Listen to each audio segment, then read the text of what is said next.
I was arranging for Walter Sharp when I met Leo. And Walter had some TV shows, and I was there. And one day he needed help, and Leo happened to be one of the orchestrators on it. And Walter hired me Leo got me in there, actually. And he got me in there to help him on a cue someday. And so it turned out to be sort of a steady job after a while. Went to Walter's house, and usual friendships. It was wonderful. So it sounds like you and Leo got on really well as partners. We did. Well, we have a lot of fights. In partners, you got to have fights. But we laugh about them. But Leo didn't see any need to get rid of me, so I figured that was a compliment. Yeah. Because I guess I bent over easy. Did you approach the music in a similar way when you were giving cues, or did Leo have a sort of different take? No. Yours? I just learned from osmosis, Leo. He had a lot of tricks, which I picked up rather quickly. Well, you and Leo Shuken are probably the best-known orchestration team. Yeah. How did you divide the cues? Did Leo say... Well, that's an interesting... All I can explain to you, when a composer got a score to do, he would call in his orchestrators, which was Leo and I. And example, they would score to a certain screen play, and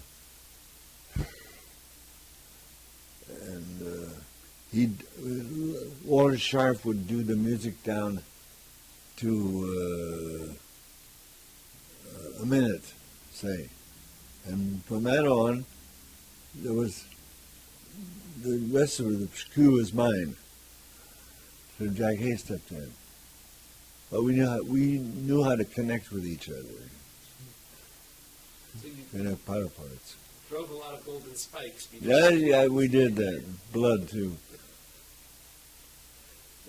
Well, when you, of course, having a partner, there's always advantages and disadvantages. Yeah. Did you mostly see eye to eye musically, or did you think, no, this should be something else? No, we were always looking for changes in our styles and everything.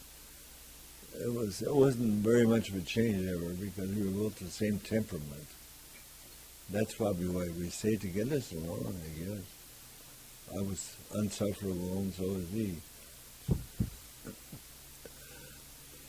Now, Leo said that he used to take scores that he liked and reduce them to a That's sketch. very well put. And is That was his trick.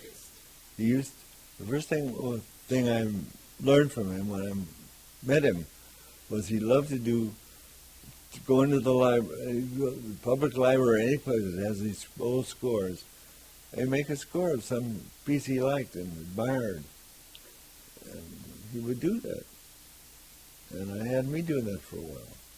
Never extenuating ever because it was such a laborious job, But it was a right premise to go into and learn music just by writing the other composers, the orchestrators, and score, copying what he did and emulating it in your own way.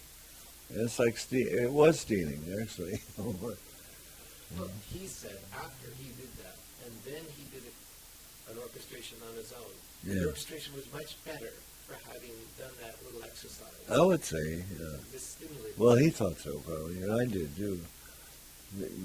But never better than the master, though, actually. Because we always think we improved on it.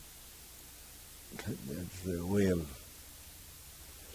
ships in men. A good orchestrator brings his talent to help the composer. I suppose, in a sense, the orchestrator makes the composer look as good as possible, as fast as possible, quite often. Yeah. I know that Elmer Bernstein would say that he could write a very light sketch and give it to you or give it to Leo. Mm-hmm. And because you'd worked with him so long, that you would fill it out in a style that was recognizably Elmer. That's true. Well, that's what I'm mentioning here. It was always using the composer's style and working for him that we would do the job. And it would always entail, hopefully, on our own bet to emulate the composer as much as we could. And it worked out pretty good. When you were given a sketch by one of these composers, what were your own working methods? Do you like to... Some orchestrators like to just lay out the paper and number the bars and see what's coming. And other people like to orchestrate by the page or by the phrase. What was your preference, or did it always change depending? I usually wrote the score in sections and break it down. If it is a long score, you're so appalled at the length of it that you knew what you were in for, and that you sort of tried to dibble off little pieces, dribbles and drabbles along the way to catch up to where you should be. And that's what we call rolling on the floor, which Quincy Jones aptly attenuated to us.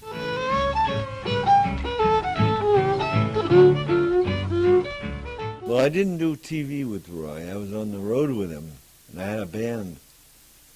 And I went with him in 1950 for a few weeks, because we went back east to all the cities in the country. And that was quite a thing, because it was so amazing to see all the backing he had from all the kids and the parents and everything. Brought the horse with him too? Yeah, Trigger went with us. In fact, when you came in this morning, coincidentally, there was a show of Roy Rogers showing. I mentioned it to you. And just amazing, just happenstance, he came on this morning. His entrance to meet Pat.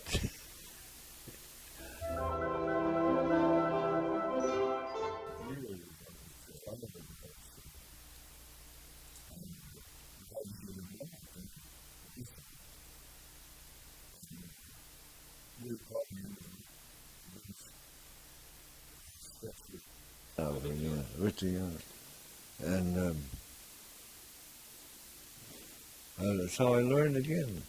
Now, I was told that Victor Young was one of the most prolific composers that one could ever work with. He could write up to 10 or 12 He minutes. was amazing, man. So, what were the sketches like?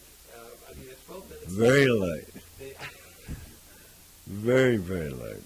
But now I am sure he wouldn't mind me saying that, because he didn't sketch much. Once in a while he would, a little bit. So you had a lot of input. He got a style input. His style was so usable if you could emulate it. And that's what we all tried to do. But he was really something. What is the orchestrator's role when you go to a session, like recording a session? What is it you would be asked to do? It was just to be there mainly, and any discrepancies or anything that happened, that's the only thing we worried about. You show up at the date and hope all the notes are right. And many times they weren't, and in that you determine your attitude for the whole day. If a lot of long notes, throw in the towel. It was one of those things.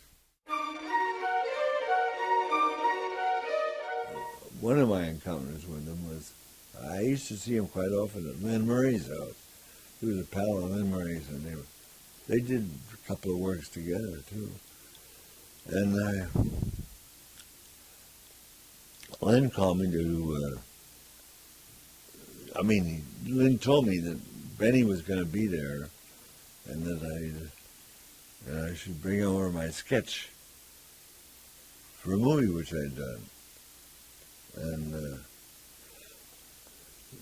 Lynn had Lynn Murray there one day at the beach, and he says, "Benny, I want you to see one of the cues that Jack has done for this picture." And Benny said, So finally, he coaxed him closer, and he said, "I don't want to see any of that crap." I couldn't have any part of it. But that's the way he was. That was his short way.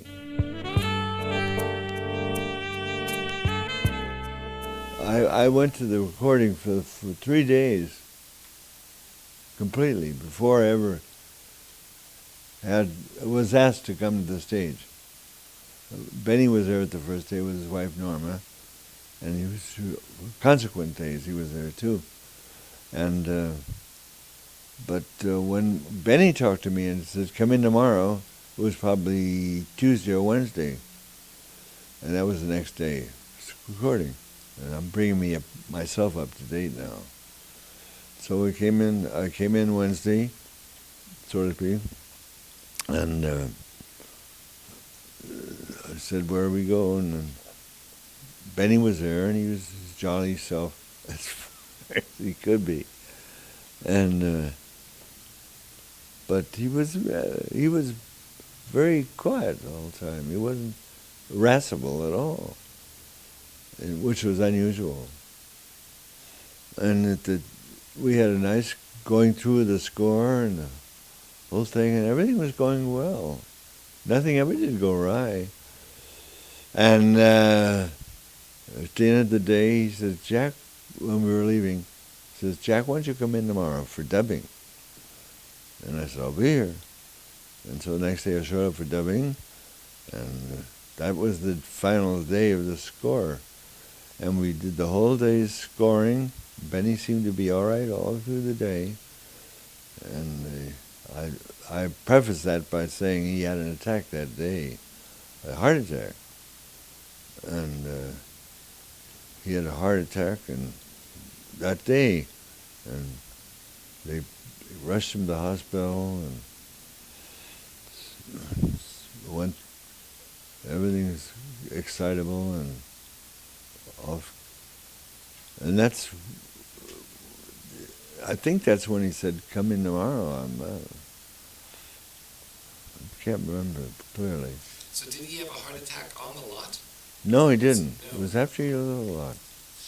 Went back to his room. And the next day he died, right? He died the next day.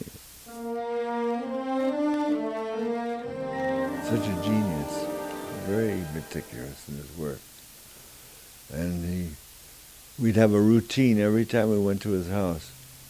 We'd go pick up music, and he'd spend a long time telling us about the scene and everything. And he had the sketch there, and we would expound on the premises, so to speak, and the fact that we were talking all these musical terms and everything, and descriptions.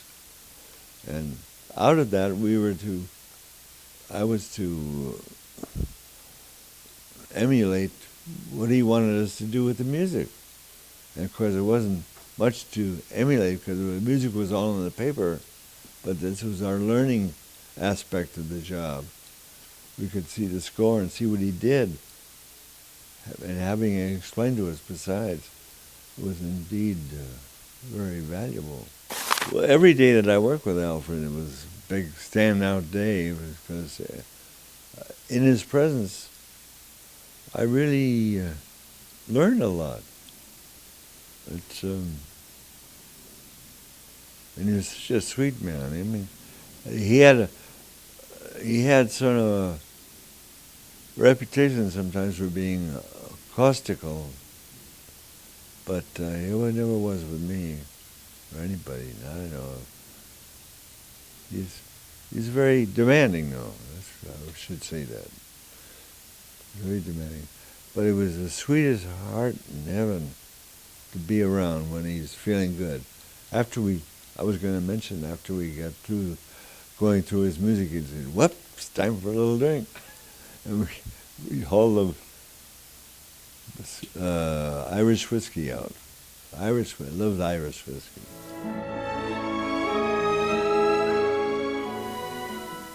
Elmer was, I was with him almost from the start. Now, did you work, do you remember, on To Kill a Mockingbird? Yeah, sure did. Loved it. He had a way about it, Elmer. You know how to go right to the word, this place to go as composing a score. He always had it right on beam all the time. Did he also, like Alfred Newman, used to sit you down and say, "Now, here's what this scene is about"? Or did he just hand off the music to you? And he was pretty fulfilling in his description of a scene on the page, but I don't think he ever talked intrinsically into this score very much with us. Right, but he would label things, dialogue. Yeah, well, that was always, we had to watch our step all the time. Now, you also worked on The Great Escape, which is a huge picture with a lot of music in that. Is that Elmer? That was Elmer also. Yeah. To Kill a Mockingbird and Great Escape and Love with a Proper Stranger all in the same year. The Carpetbaggers. It was a busy year for you. Yeah. But each style was totally different that you were entrusted with. Well, he wrote the style. He knew how to write the style, He did the jazz and the legit. He had it all together. Elmer was a pro. You also, there's a number of pictures that you did with composers that, like Percy Faith, and where you did the Oscar with Frank Duvall, you did Partners. I love. They didn't make many pictures, but it seems like... I love Percy Faith. I thought he was a wonderful man. Leo and I did a lot of I guess things I did with Percy Leo was in on too. I think we were both there. And it was a wonderful job, wonderful work. Percy was I learned a lot from Percy because I had, long before I heard him on that broadcast show from New York, I don't know, he did. And I was in love with him the first time I heard the first music because he was the first one to use a lot of alto flutes in my book. And I just love what he did with them. And so I picked up all the nuances that way.